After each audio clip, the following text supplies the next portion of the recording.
पाकिस्तान का प्रमुख सहयोगी चीन पिछले 3 सालों से एलओसी पर पाकिस्तानी सेना की रक्षा क्षमताओं को सक्रिय रूप से बढ़ा रहा है।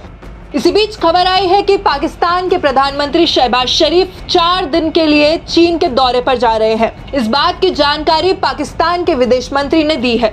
एक ब्रीफिंग के दौरान विदेश कार्यालय की प्रवक्ता मुमताज जहरा बलूच ने कहा कि शहबाज शरीफ चीनी प्रधानमंत्री ली कियांग के साथ प्रतिनिधिमंडल स्तर की वार्ता के लिए बीजिंग जाने से पहले शियान और चेंगडू शहरों का दौरा करेंगे। वहां के प्रधानमंत्री अगले महीने 4 तारीख को चीन का दौरा करेंगे और साथ में जाएंगे कटोरा लेकर। कटोरे से मतलब तो आप समझ ही गए होंगे कि पाकिस्तान एक बार फिर आर्थिक मदद के लिए चीन के सामने हाथ फैलाएगा। मेरा मतलब है कटोरा फैलाएगा। हमें काफ़ी शॉर्टफॉल है। हम चाइनीज़ कंपनीज की आईपीपीज के जो हैं वो उनके जो ड्यूज़ है वो भी हम पे नहीं कर पाए हैं। रोजगारी का दानव जो है वो कितना बुरी तबाही मचा सकता है, इसके लिए हमको पाकिस्तान को देख के ही अंदाजा लग जाएगा और कहीं देख जाने की जरूरत ही नहीं। ये वही कौम है जिसने चलो रोजगार पे और कभी अपने यहाँ पे टेक्नोलॉजी पढ़ाई लिखाई पे ध्यान नहीं दिया, वो तो छोड़ ही दो आप, लेकिन इस कौम में बड़े जश्न मनते थे जब कोई आतंकवादी किसी आतंकवादी की मौत के जनाजा निकलता था, चाहे पाकिस्तान हो, चाहे हमने कश्मीर में देखा हो या अन्य ऐसे इलाकों में देखा हो। बाकायदा किसी आतंकवादी जिसने काफिरों का कुछ नाश किया हो, काफिरों को मारा हो, बम धमाका किया हो, उसके मरने पे बड़ा ही जश्न मनते थे। हजारों लोग उसके जो है शोक यात्रा में जाते थे।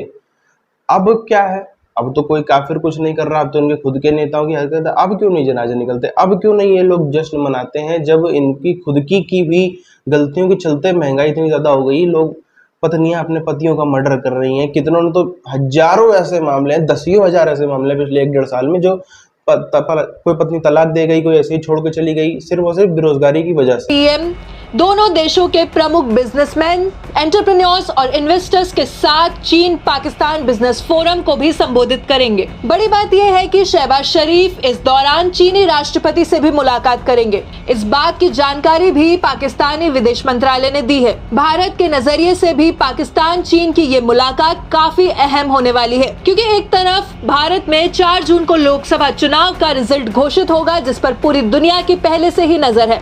हथियार के अलावा चीन तमाम तरह की टेक्नोलॉजी भी पाकिस्तान को ट्रांसफर कर रहा है। हाल ही में चीन ने पाकिस्तान की एक सैटेलाइट लॉन्च में भी मदद की थी। चीन पाकिस्तान को हंगौर क्लास की पनडुब्बियां भी दे रहा है। कुल मिलाकर सीमा पर विवाद खड़ा करने के लिए और पाकिस्तान को मोहरा बनाकर आगे करने के लिए चीन इस तरह की हरकतें करता आया है।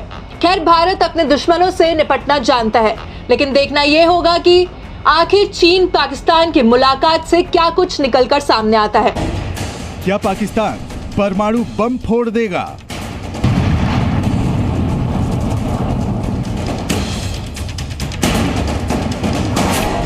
परमाणु हमले की गीदड़ भभकी क्यों दी?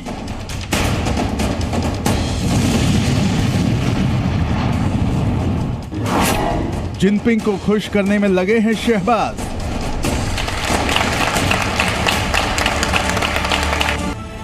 पाकिस्तान की नेशनल कमांड अथॉरिटी के सलाहकार ने एक कार्यक्रम में दावा किया कि परमाणु हथियारों के इस्तेमाल में पाकिस्तान की पहले इस्तेमाल न करने की नीति नहीं है। पाकिस्तान परमाणु हथियार का इस्तेमाल दुश्मन की तैयारी और स्थिति देखकर करेगा।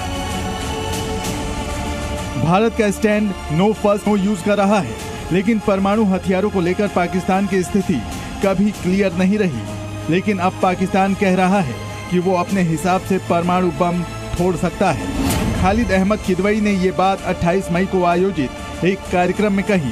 ये कार्यक्रम पाकिस्तान के परमाणु परीक्षण की 26वीं वर्षगांठ का था। पहले तो ये देख लें कि मेरा ख्याल है कि चाहे चीन हो, चाहे सऊदी अरब हो या दूसरे 2 ममालिक हों, वो पाकिस्तानी क़यादत की नाराबाजी से, खोखले वादों से काफ़ी मेरा ख्याल तंग आ। इत्तेफाक देखिए ना कि इसमें 5 मारे गए, पहले 9 मारे गए और दोनों एक ही इलाके में हुए, तकरीबन एक ही प्रोजेक्ट से रिलेटेड था, जिससे ये जाहिर होता है कि वो अब सिर्फ खोखले वादों पे बात यकीन करने पे तैयार नहीं है। वो अलग बात है, बिल्कुल सही है कि बड़ा एक स्ट्रेटेजिक मंसूबा है BRI के तहत CPEC इस प्रोजेक्ट में फंसाया गया और कभी भी चाइना नहीं चाहता था कि ये प्रोजेक्ट पूरा हो, ताकि पाकिस्तान अपने ही बोझ के नीचे दब जाए और चाइना की भाषा बोलना शुरू कर दे। वही हुआ। पाकिस्तान के अंदर तरक्की हो, चाइना का कोई भी मकसद नहीं है। उनका मकसद था ये पोर्ट को लेना, वो उन्होंने ले लिया ग्वादर का। अब जो वहां के लोग हैं वो दुखी हैं, अपने ही ग्वादर में जाने के लिए वीजा लेना पड़ता है, मछलियां पकड़ नहीं सकते, मछलियां पकड़ने जाते हैं तो मछलियों के जो अंदर स्केलेटन होता है उनके हाथ में आता है, मछली तो चाइनीज ऑलरेडी खा चुके हैं। तो वहां के लोगों ने विद्रोह करना शुरू कर दिया, चाइनीज को मारना शुरू कर दिया, ये आपको दिखता है। 25 बिलियन तो सऊदी अरेबिया से आ रहा है, $25 बिलियन, $10 बिलियन तो 2 या 3 दफा प्लेज हो चुका है यूएई से, फिर कतर से आ रहा है, तो फिर चाइना से आ रहा है, सब कुछ आ रहा है। टोटल $50 बिलियन की तो हमें गारंटी दी गई थी 3 महीने के अंदर, और ये वही गारंटी है जो आर्मी चीफ ने जाके बिजनेसमैनों को भी दी थी, जनरल आसिम मुनीर साहब ने, कराची में भी, लाहौर में भी, कि ये सब आ रहा है, अब आप लोग तैयार हो जाए। पैसा नहीं आया, कोई एक आना नहीं आया वहां से। हमारी इकोनॉमी बेहतर हुई है, हमारी इकोनॉमी बेहतर हुई है क्योंकि हमने, आईएमएफ ने हमें सही टाइम पे पैसे वैसे दे दिए, तो वो हमारी इकोनॉमी क्योंकि छोटी सी साइज की है उसके लिए काफी है। आपको पता चलेगा कि नहीं, चाइनीज अब पाकिस्तान में इन्वेस्टमेंट नहीं करने जा रहे, ये बहुत बड़ी एक पाकिस्तान के लिए शॉक होगा। और अमूमन कहा तो चाइनीज जो है आपको पता बड़े स्मार्ट लोग हैं। चाइनीज ने इस ML1 की फिजिबिलिटी के लिए भी पैसे नहीं दिए। उन्होंने कहा फिजिबिलिटी देखिए, पहले कारोबार जब बिजनेस चीज होनी है उससे पहले फिजिबिलिटी तो तैयार होनी है ना, क्या लगेगा, क्या क्या हर्डल्स हैं। तो नहीं लगाई हमने कभी, वरना फिर दासू प्रोजेक्ट पे और ये 2 मरतबा ये हमले ना होते। कुछ ना कुछ हमारे यहाँ कमजोरियां हैं। दूसरा आपने जिक्र किया 200 मिलियन अभी इंटेलिजेंस ब्यूरो को मिलेंगे कि इनकी हिफाजत को यकीनी बनाया जा सके, तो ये तो बड़ी बस आंखें मूंदने वाली बात है। बुनियादी तौर पे ये एक प्रॉक्सी टेररिज्म है जिसका सामना चीन और पाकिस्तान को है। प्रॉक्सी टेररिज्म के ताने बाने कहीं बाहर से मिलते हैं। मुद्दा ये है कि चाइना से पैसे लेते रहो जब तक मिलते हैं। हांडी का मुंह खुला हो, कुत्ते को शर्म होनी चाहिए, लेकिन पाकिस्तानियों को शर्म से कोई मतलब ही नहीं है। ये चाहते हैं कि चाइना से पैसे लेते रहो, इतने ले लो कि 100-200 भी तो सिर्फ 40-50 बिलियन है, इसको 100-150 बिलियन पे ले जाने के बाद इमरान खान तो पहले ही बोल चुके हैं कि इस देश के 3 टुकड़े हो जाएंगे। हम कहते हैं उसके मुंह में घी शक्कर, 3 क्या 4 करोड़। और चाइना, पाकिस्तान भी यही चाहता है कि इनके कंट्री के इतने पैसे पूरी दुनिया के ले लो, उसके बाद डिक्लेयर कर दो कि हमारी तो 4 कंट्री बन गई। तो ये भी एक फॉर्मूला है जो पाकिस्तान सोच रहा है कि भाई अपने ही कंट्री के 4 टुकड़े कर कर नाम ही चेंज कर दो, एग्रीमेंट आपका पाकिस्तान के साथ, अब पाकिस्तान रहा नहीं, कौन से पैसे। तो ये भी एक फॉर्मूला है जिसके ऊपर पाकिस्तानी एक काम कर रहे हैं। बेरोजगारी वैसे तो बहुत बड़ी समस्या है और बेरोजगारी से हर घर तबाह होता ही होता है। जिस किसी घर में ये बीमारी पहुंच जाए उस घर से खुशी अपने आप भाग जाती है, सुख चैन भागना चालू हो जाता है।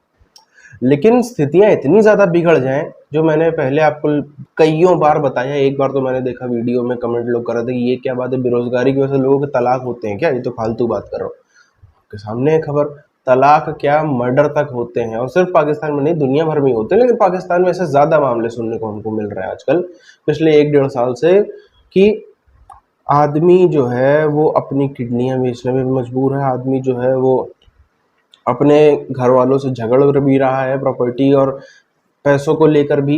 मतलब छोटे छोटे से 20-20, 40-40 हज़ार के पीछे भी एक परिवार में तलवारें खींच रहे हैं, मर्डर हो रहे हैं।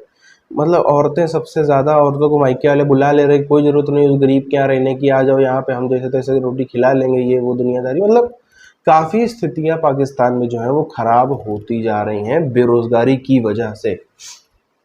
बेरोज़गारी स्वाभाविक सी बात है, हम सबको बताने की ज़रूरत नहीं है कि कैसे सिर्फ आपका आर्थिक स्थिति खराब नहीं करती, आपकी मानसिक स्थिति, आपकी पारिवारिक स्थिति, आपका पूरा का पूरा जिंदगी जो है वो उखाड़ के फेंक देती है यदि आपकी जेब में पैसा ना हो तो।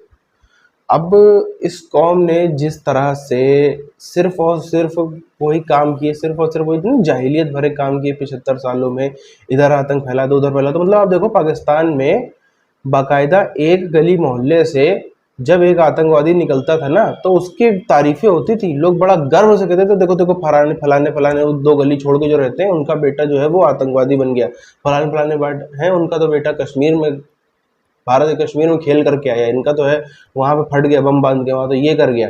बड़ा इज्जत होती है।